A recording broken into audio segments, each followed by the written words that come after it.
Friends, नमस्कार। आज का थोड़ा सा इम्पोर्टेंट टॉपिक है, क्योंकि आप देख रहे हैं हमारे सामने बहुत ही इम्पोर्टेंट मीटिंग्स का शेड्यूल रहता है। उसमें कुछ जूम मीटिंग्स हैं, कुछ सेमिनार्स हैं और कुछ पर्सनल काउंसलिंग्स होती हैं मिस्टर ललित जोशी जी द्वारा, खान सर जी के द्वारा। तो वो सभी इम्पोर्टेंट हैं और उन्हीं कड़ियों में एक कड़ी है जूम मीटिंग की। जूम मीटिंग मेरा पसंदीदा एक टॉपिक रहा है और मेरा बड़ा मन रहा है इस चीज़ को एक प्रोफेशनल वे में करने का। जूम मीटिंग्स क्यों इम्पोर्टेंट है दोस्तों? देखिए, अगर आप जो कुछ पुराने लोग हैं वो जानते होंगे, एक बार सतीश पंडित जी ने कहा था कि एक समय आएगा जब शहर के चौराहों पर एक तस्वीर बोर्ड लगा होगा जहाँ पे मीटिंग चल रही होगी। बहुत साल पहले कहा था, जब जूम का कोई इशू नहीं था। आप सोचिए तो सही, ये क्या है? ये वही टीवी चल रहा है, ये वही शख्स बोल रहा है हर जगह। आज आप एक रूम में बैठकर पूरे हिंदुस्तान के किसी भी व्यक्ति के घर में जाकर जूम के माध्यम से वो सारी सूचनाएं, सारी जानकारियां दे सकते हैं। ध्यान रहे, जूम फिजिकल मीटिंग्स का विकल्प नहीं है दोस्तों। इसको विकल्प ना बनाइएगा, विकल्प बनाएंगे तो बड़ा चैलेंज आएगा। और जब आप जूम मीटिंग में होते हैं तो इस तरह से रहिए जैसे आप एक्चुअल में अपने उस सीनियर लीडर के सामने बैठे हैं। आप उसके सामने बैठते हैं तो आप किस तरह से बैठते हैं, क्या आपका पोस्चर होता है, क्या आपका बैठने का तरीका होता है, क्या आपके हाथ में होता है, क्या नोट्स आप बनाते हैं, क्या क्या चीज़ें आप करते हैं और किस भाव से आप बैठते हैं। वो भाव जिस दिन हमारा इस जूम मीटिंग्स के माध्यम से अपने सीनियर लीडर्स के प्रति आ गया, तो डेफिनेटली देखिए सर, ना तो हमारा कैमरा बंद होगा, है ना, और ना ही हम बार बार माइक को ऑन करेंगे। हम अपने नोट्स बनाने में ध्यान देंगे। अब अगर ये माइक ऑन होता है बीच में, तो किसका होता है? वो व्यक्ति किसने बुलाया है, क्या उसने उसको पहले से प्रॉपर वे में एजुकेशन दी इस बारे में कि भैया आप कहाँ बैठ रहे हो, किसके साथ बैठ रहे हो, कौन व्यक्ति आने वाला है। तो ये सारी चीज़ें बड़ी इंपॉर्टेंट हैं। अगर हमारा बुलाया हुआ कोई व्यक्ति इस तरह की एक्टिविटीज़ कर रहा है, तो वो उसकी नहीं, हमारी गलती है। तो हम उसे प्रॉपर वे में इनवाइट करें, तरीके से बताएं आप किससे मिल रहे हैं और उनका समय की इम्पोर्टेंस क्या है और वो व्यक्ति किस लेवल पे काम कर रहा है और उसका बैकग्राउंड क्या है, ताकि अब पंडित जी की बात है ना, कान बड़े करना।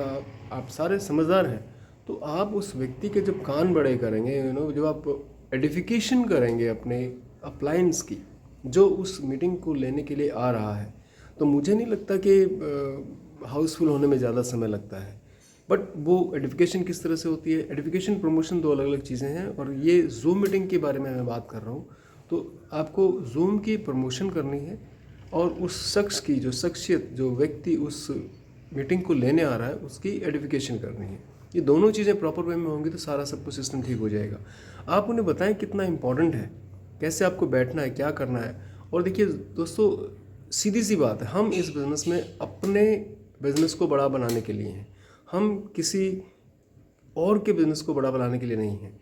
जब तक हम ये मानते रहेंगे कि मेरे करने से किसी डाउनलाइन के पास पैसा चला गया, मेरे करने से किसी अपलाइन का भला हो गया, या उसके पास बहुत सारा नेटवर्क डेवलप हो रहा है, आप अपना बड़ा कभी नहीं कर पाएंगे। आप भाव रखिए, टीम के लिए काम कीजिए। जब टीम के लिए काम करेंगे तो आपके लिए ऑटोमेटिक काम होगा, आपकी अपलाइन देखती है।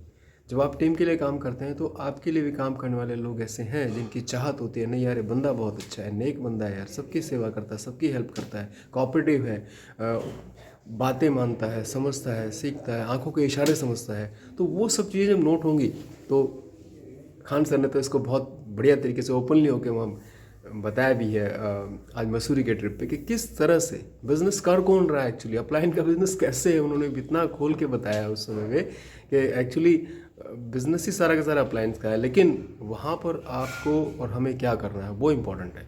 जूम के लिए आप लोगों को बहुत बेहतर तरीके से इनवाइट कीजिए, प्रॉपर एजुकेशन दीजिए, और आप देखेंगे कि ये जूम एक दिन आपको पूरे हिंदुस्तान में घर घर में एक जाना पहचाना चेहरा बना देगा। ठीक है, तो इस चीज़ को बड़ा इंपॉर्टेंस दीजिए। आज जो आज शाम की मीटिंग है वो बहुत बेहतरीन है। पॉइंट्स एग्जैक्टली उस नॉलेजेबल पर्सन के थ्रू आते हैं जिसके पास 25 सालों से ज़्यादा का तजर्बा इस फील्ड का है। और डेफिनेटली अगर मैं कहूँ कि मैं सीखूंगा तो मैं 25 साल बाद वो चीज़ें सीखूंगा जो मिस्टर ललित जोशी जी हमें रेगुलरली इस मीटिंग के माध्यम से बताते हैं। तो समझदार कौन है? उनके माध्यम से 40 मिनट में वो चीज़ें सीखना, या 25 साल का ये रगड़े खाना लगाना और उसके बाद जाके सीखी भी या नहीं सीखी भी, अप्लाई कर भी पाए नहीं अप्लाई कर पाए, इम्प्लीमेंटेशन हुआ नहीं हुआ, बहुत सारे चैलेंजेस हैं। So friends, I invite you all, each and every responsible distributor और रिस्पॉन्सिबल लीडर्स जो खुद को मानते हैं, जो समझते हैं कि वो रिस्पॉन्सिबल लीडर्स हैं, और रिस्पॉन्सिबल छोड़िए, अगर लीडर्स भी समझते हैं तो लीडर्स का मतलब ही रिस्पॉन्सिबिलिटी है, वो सभी लोग अभी से लग जाएं, एक एक व्यक्ति को कॉल करें, एक एक व्यक्ति को बताएं कि आज शाम को किस तरह का माहौल रहेगा, आपको कैसे आना, आपका ड्रेस कोड क्या है, आपको कैसे बैठना है, क्या आपको पेन पेपर लेके आना है, क्या आपको नोट डाउन करना है, और मीटिंग के बाद उनका फिर रिव्यू लीजिए कि आपने क्या सुना, क्या बातें हुई, क्या देखा, आपको कैसा लगा। जब तक आप रिव्यू नहीं लेते तो वो रिव्यू किसी और को देता है, और रिव्यू किसी और को देता है तो उसको इन्फॉर्मेशन नहीं है कि उसने देखा क्या है, तो आपको इन्फॉर्मेशन है कि आप उसने देखा क्या है, और रिव्यू आप लेंगे तो बेहतरीन रिजल्ट्स आएंगे सर। सो मिलते हैं शाम को, समय का ध्यान रखिएगा, 5 मिनट पहले ज्वाइन कीजिए, सब क्या फ़र्क पड़ता है, और अपने रूम में ढंग से आधे घंटे 1 घंटे के लिए निश्चिंत होकर सभी चीज़ों को, पानी वानी चाय वाय, जो शौकीन है आप उसको साथ में रखिए, और ये नहीं कि आपको उठ के जाना पड़े। So friends, let's meet in the evening. Mister Lalit Joshi ji आज शानदार चीज़ें लेकर आ रहे हैं और बेहतरीन होगा। I hope all you will be there अपनी टीम के साथ। Love you, bye bye.